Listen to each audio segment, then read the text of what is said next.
le rouge. Bon.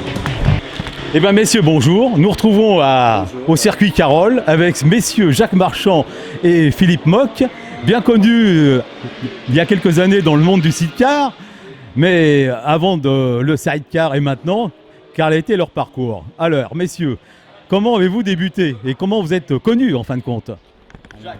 Comment on s'est connus? Je peux en parler Ouais. aisément. Ouais. En Philippe fait, peut commencer, ouais. oui, le début, c'est extrêmement simple.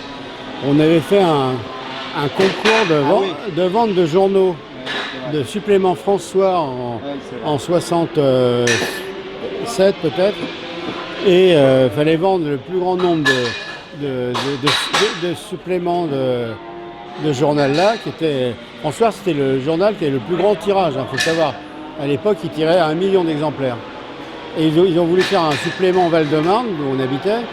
Et en fait, ils ont essayé de le promouvoir avec des jeunes pour vendre pendant 1 heure le plus de journaux possible.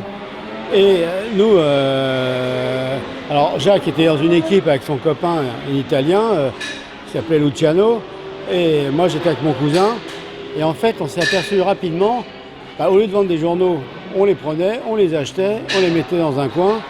Et en fait, si vraiment on avait respecté la règle, c'est-à-dire de les vendre, on aurait vendu peut-être 25, en 1 heure c'est beaucoup parce que 25, 50 au maximum. Nous on était arrivés à vendre 400-500 François à l'heure. Alors évidemment les gens se sont aperçus que c'était un peu, il y avait un peu de tromperie sur la marchandise. Mais bon, on a finalement l'équipe Jacques et son copain, ils ont gagné le premier prix, nous on a gagné le deuxième.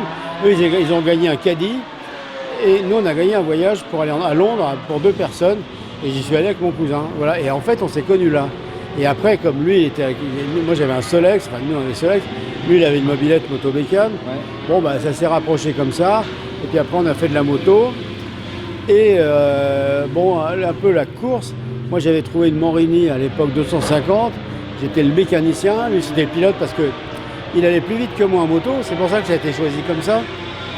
Et moi j'étais content de bricoler, alors c'est devenu l'équipe Mock Marchand sur 200. Et on a fait 2 courses à Montlhéry, Côte-Lapise et les coupes du salon. Voilà. Ou alors il y avait des gens comme Rougerie qui démarraient. Et lui il avait la meule, qui n'était pas la plus. C'était pas la plus performante du Nord, mais on était à Montlhéry, on commençait, on y allait avec une 2 chevaux, la moto dedans, les caisses à clous, et puis voilà. Donc voilà comment c'est parti. Tout à fait à l'ancienne. Mais le sidecar, c'est venu quand en fin de compte? Après le solo? Ah oui. Bah oui, c'est venu après le solo, bien sûr. Hein. C'est venu d'ailleurs à la suite d'une balade qu'on avait fait avec le terreau. Ah oui, parce on est parti en Alsace, voilà, avec un sidecar qu'il avait. Moi, j'étais déjà passager. Et on a mis je sais pas combien d'heures pour aller en Alsace, parce que c'était un 500 €, tu vois. À 4h du matin, on est arrivé à 5h de l'après-midi à Guebwiller. Ça donne le temps. Ouais. Et après, on s'est tapé la route des crêtes, tout ça. Et là, c'est venu naturellement. On dit, tiens, on va faire de la course. Bon, moi, je chantais bien le truc. Lui, passager, il sentait bien aussi. Ouais. Donc, on a changé, en fait. Je suis devenu le chauffeur et lui, le passager. Voilà. Et là, on s'est embarqué dans l'histoire du sidecar de course. Voilà. Vraiment, le début est vraiment avec un matériel, disons, de compétition sérieux. C'est vraiment les premières dates. C'est 70 ou 71? On a commencé en 71. 71. Moi, 70, je devais rouler en solo. Ouais. 71. Et c'était Fort Ouvrel, non? Oui, on a commencé avec des courses de côte. Ouais. Et on a fait la première course de côte.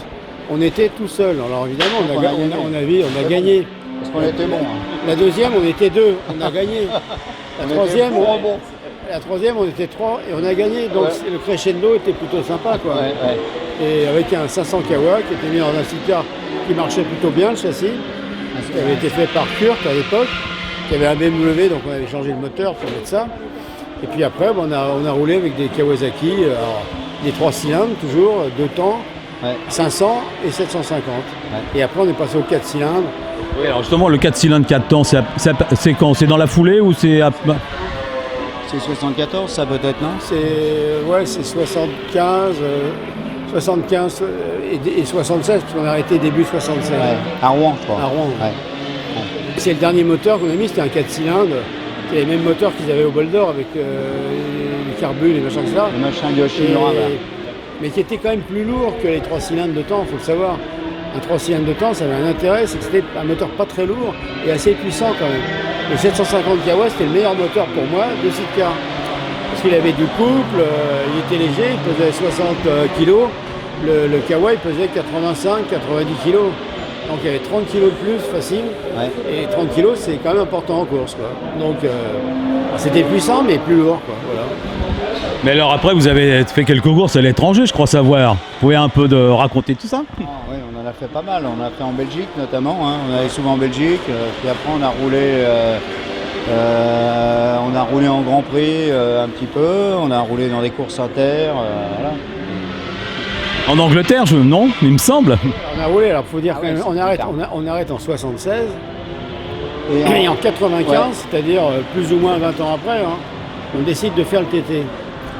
Et Voilà. le TT, nous on avait arrêté 20 ans avant, 20 ans avec- avant. Voilà. TT, c'est une course assez bizarre hein, quand même, il faut le savoir.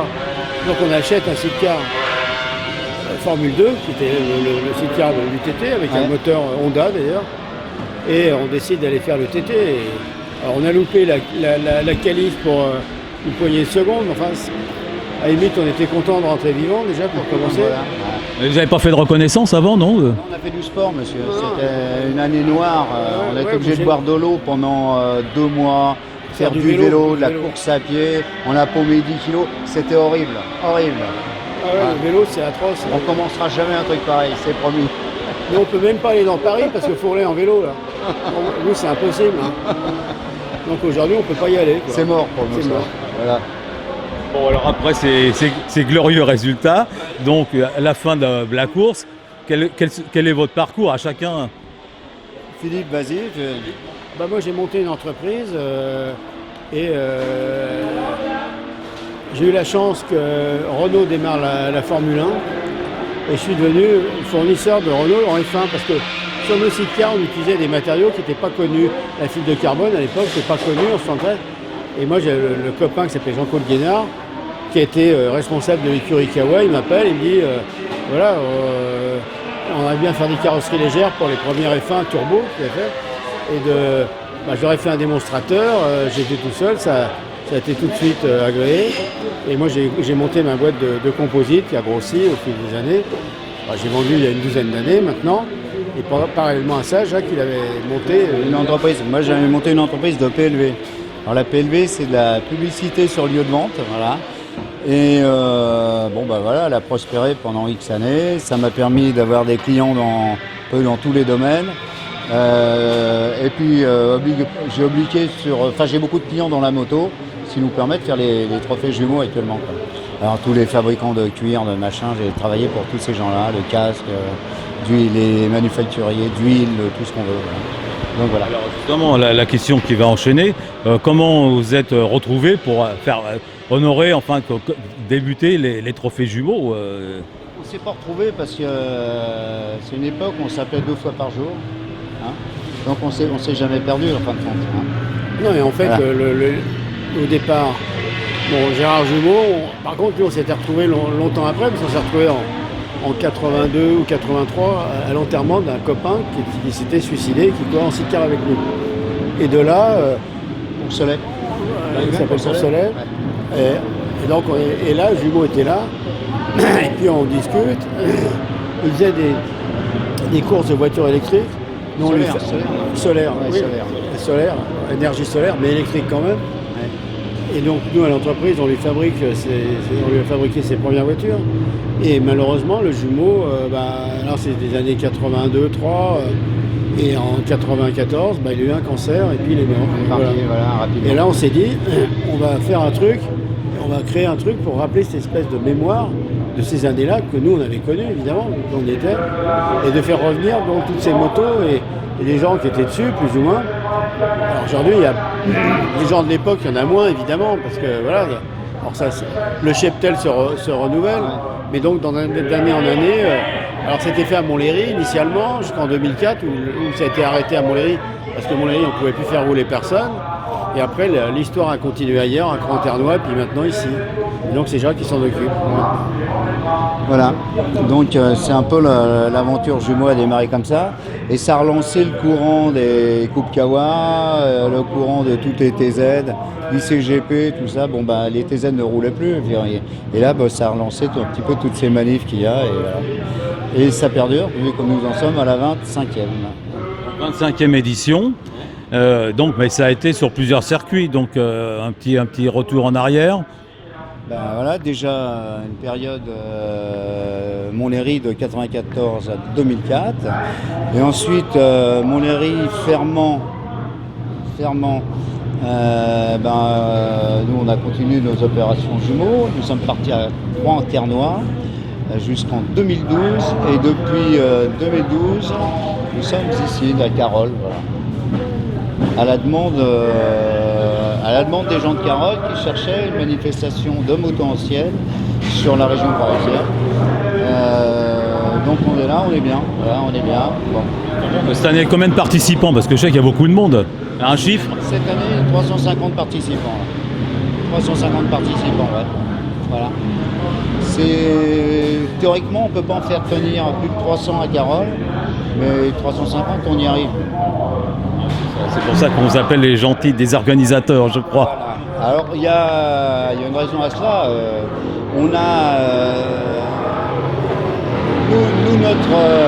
On n'a pas de but, l'association n'a pas de buts commerciaux, donc on n'a pas de commerçants du tout. On a surtout des gens qui viennent s'amuser, qui viennent rouler. Donc, nous, ce ne sont pas des épreuves, c'est du plaisir. Voilà. Je crois que vous êtes aidés, il y a beaucoup de bénévoles, d'ailleurs on peut les remercier au passage. Totalement. Sur une journée comme aujourd'hui, entre les commissaires, les gens qui s'occupent de la piste, les gens qui s'occupent des accès, les gens qui s'occupent de tout ce qui est réception et tout ça, on peut dire qu'on est entre 50 et 60, hein, et tous les gens sont bénévoles. Ça c'est vraiment tout à leur honneur, c'est vraiment... Et donc là... On est bénévoles, hein, voilà. Alors c'est tout à notre honneur aussi. On n'en doute pas un seul instant. Bon, donc l'année prochaine, on vous revoit bien entendu, et les années à suivre, on espère. Normalement oui, il ne devrait pas y avoir des problèmes, il peut y en avoir, mais il n'y a pas de raison qu'il y en ait. Donc, une équipe qui gagne, donc ça continue, voilà, on peut conclure comme ça. Ça continue, le plaisir des trophées jumeaux, c'est que les gens arrivent, ça devient pratiquement une classique, parce qu'il y a des gens qui appellent les trophées la jumeau, au même titre que la Gilles Lallet par exemple, et ils arrivent avec le sourire. Et notre grand plaisir, c'est qu'ils repartent avec le sourire, et on fait tout pour. Voilà. Je crois que comme conclusion, on va rester là-dessus, parce que c'est vraiment, on voit la tête des gens ici. S'ils prennent beaucoup de plaisir à venir, c'est que certainement votre mission est réussie. Pour l'instant, oui.